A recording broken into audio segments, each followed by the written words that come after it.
হযরত রাবিয়া বসরি কে ছিলেন? কোথা থেকে জন্ম সূচনা, জন্মের সময় অলৌকিক স্বপ্ন, শৈশব ও দাসত্ব, হাত ভাঙ্গা ও গায়েবী আওয়াজ, ইবাদত ও মুক্তির লাভ, সাধনা ও অলৌকিক ঘটনা, সব এই ভিডিওতে। তাহলে চলুন শুরু করি। সূচনা ও পরিচিতি। ইসলামের ইতিহাসে এমন কোনো মহিষীন নারী রয়েছে যার জীবনে আমাদেরকে শেখায় আল্লাহ তাআলার ভালোবাসা দুনিয়ার সবচেয়ে বড় সম্পদ। আমরা সকলেই জানি আল্লাহ তাআলা পুরুষ ছাড়া কোনো নারীকে নবী হিসাবে প্রেরণ করেননি। কিন্তু নবী না হয়েও ইতিহাসে এমন কিছু নারী রয়েছে যাদের ঈমান, তাকওয়া, আল্লাহর প্রতি ভালোবাসা আজও আমাদের হৃদয় কাঁপিয়ে দেয়। হযরত রাবিয়া বসরি রাদিয়াল্লাহু তাআলা আনহা কোনো নবী ছিলেন না, কিন্তু তিনি ছিলেন আল্লাহর অত্যন্ত প্রিয় এক বান্দি, এক মহিষীন নেককার নারী, যার পুরা জীবন ছিল আল্লাহ তাআলার নিঃস্বার্থ মহাব্বত আর ইবাদতের আলো। হযরত রাবিয়া বসরি রাদিয়াল্লাহু তাআলা আনহা ছিলেন আরব দেশের এক মহা পরহেজগার মহিলা ও বিখ্যাত তাপসী। তিনি জন্মগ্রহণ করেন ইরাকের ঐতিহাসিক নগরী বসরাতে। তার পিতার নাম ছিল ইসমাইল এবং মাতার নাম ছিল মাইফুল। তারা ছিলেন অত্যন্ত দরিদ্র কিন্তু আল্লাহ ভীরু মানুষ। জন্ম ও অলৌকিক স্বপ্ন। রাবিয়া বসরির জন্মের দিন তার পিতার ঘরে এতটা অভাব ছিল যে বাতি জ্বালানোর মতো সামান্য তেলও ছিল না। জন্মের রাতে অভাবের তাড়নায় তার মা স্বামীকে প্রতিবেশীর কাছ থেকে তেল আনতে পাঠান, কিন্তু কেউ দরজা খোলেননি। হতাশ হয়ে পিতা ফিরে এসে ঘুমিয়ে পড়লে স্বপ্নে হযরত মুহাম্মদ সাল্লাল্লাহু আলাইহি সাল্লামকে দেখতে পান। নবীজি তাকে সান্ত্বনা দিয়ে বলেন, চিন্তা করো না, তোমার এই কন্যা আল্লাহর কাছে এত সম্মানিত বান্দি হবে যে কিয়ামতের দিন তার সুপারিশে ৭০,০০০ গুনাহগার উম্মত নাজাত পাবে। জন্মের আগেই তাকে বিশেষ মর্যাদা দান করেছিলেন। বোনদের মধ্যে চতুর্থ ছিলেন রাবিয়া বসরি।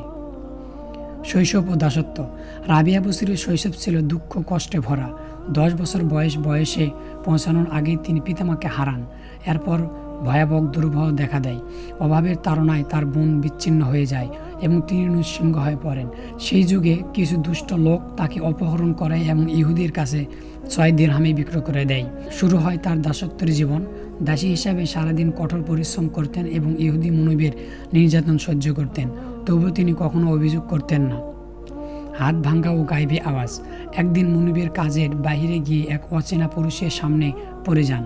পর্দা রক্ষার জন্য দূরত্ব পালাতে গিয়ে হোঁচট খেয়ে পরে তার হাত ভেঙে যায়। সেজদায় লুটিয়ে পড়েন তিনি আল্লাহর কাছে ফরিয়াদ করেন, হে আল্লাহ, আমি এতিম ও দরিদ্র, আজ আমার হাত ভেঙে গেছে, তবুও আমার কোনো অভিযোগ নেই, শুধু জানতে চাই আপনি আমার ওপর সন্তুষ্ট আছেন কিনা।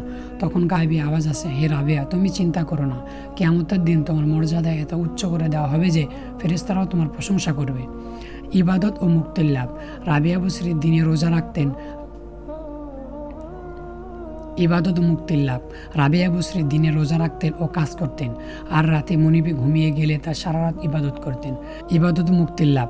রাবিয়া বসরি দিনে রোজা রাখতেন ও কাজ করতেন, আর রাতে মুনিব ঘুমিয়ে গেলে সারা রাত ইবাদত করতেন।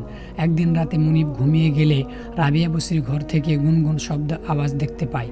পরে উকি দিয়ে দেখে রাবিয়া বসরি সেজদারত অবস্থায় এবং মাথার উপরে শূন্য এক নূরের বাতি ঝলছে, যার চেন ছিল বা রশি নেই। মুনিব রাবিয়ার মোনাজাত শুনে সেখান থেকে তিনি আল্লাহর কাছে ক্ষমা চাইলেন এবং মুনিবের কাজের জন্য ঠিকঠাক মতো ইবাদত করতে পারছিলেন না। এই অলৌকিক দৃশ্যর কথা ও মুনিব পরদিন সকালে তাকে মুক্ত করে দেয় এবং তার কাছে ক্ষমা চেয়ে নেয়। সাধু অলৌকিক ঘটনা। মুক্ত হয়ে রাবিয়া বসরি রহমতুল্লাহ আলাই। সাধনা ও অলৌকিক ঘটনা।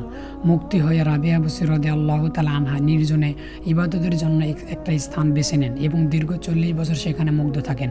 তিনি দিনে রোজা রাখতেন এবং রাত্রিবেলা 1000 রাকাত নামাজ পড়তেন। পরবর্তী ভিডিও দেখার জন্য আমন্ত্রণ রইল।